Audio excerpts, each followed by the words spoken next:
Big boss ఈ show ప్రారంభమై ఇప్పటికే 9 సీజన్లను కంప్లీట్ చేసుకుంది. ఇప్పుడు 10వ సీజన్లోకి ఎంట్రీ ఇవ్వబోతుంది. నిజ జీవితంలో ఒకరినొకరు ఎరుగని వ్యక్తులు బాహ్య ప్రపంచంతో ఎలాంటి సంబంధం లేకుండా ఒకే ఇంట్లో కలిసి ఉంటే ఏం జరుగుతుంది? కెమెరాల నిఘా నీడలో 100 రోజుల పాటు విభిన్న మనస్తత్వాలు ఉన్న మనుషులను ఒకే ఇంట్లో ఉంచి వారి మధ్య వచ్చే గొడవలు, కుతంత్రాలు, స్నేహాలు మరియు ఎమోషన్స్ను చూపిస్తే ఈ ఆలోచనే జనాలకు తెగ నచ్చేసింది.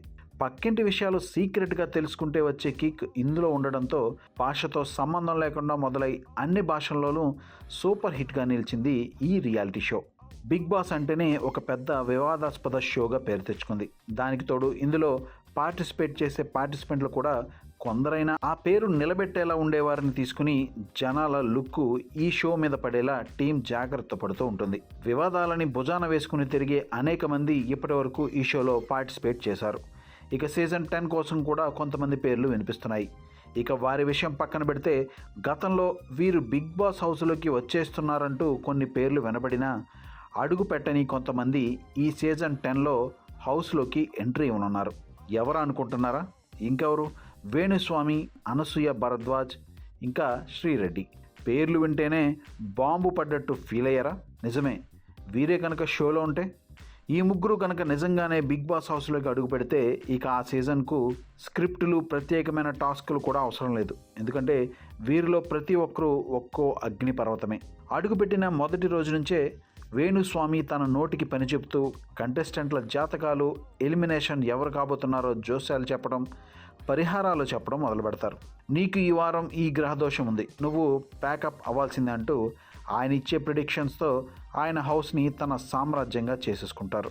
ఇక అనసూయ భరద్వాజ్ ముక్కుసూటితనం గురించి తెలియనిదేముంది. బయట తనకు సంబంధం లేని విషయాలపైనే విరుచుకుపడే ఈమె హౌస్లో ఉండే వేణుస్వామినే డైరెక్ట్ టార్గెట్ చేసి ఆయన జోస్యాలపై క్లాస్ పీకడం పక్కా. ఒక పక్క గ్లామర్, మరో పక్క గట్స్ ఉన్న అనసూయ ఎవరైనా హద్దులు దాటి మాట్లాడితే అస్సలు తగ్గదు.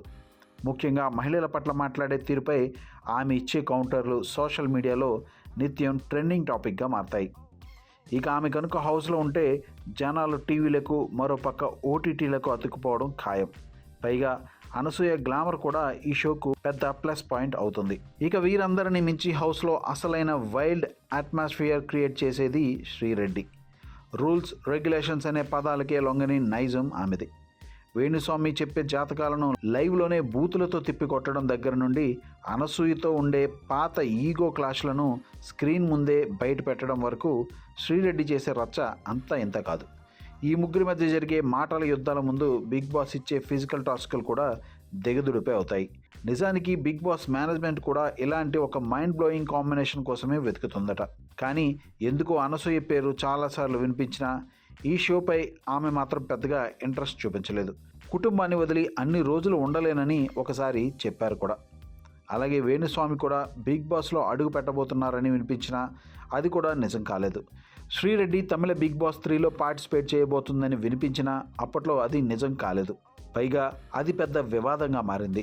ఇక ఆ తర్వాత 1-2 సార్లు వినిపించినా ఆ తర్వాత ఆమె బిజీ అయిపోయారు. ఇక ఆమె ఇప్పుడు అడుగుపెట్టిన జనాలకు ఫుల్ ఎంటర్టైన్మెంట్ ఇవ్వడం ఖాయమే. ఇక అదే హౌస్లో అనసూయ, వేణుస్వామి కూడా కలిస్తే ఇక టీఆర్పీలు అయితే ఎక్కడికో వెళ్ళడం ఖాయం.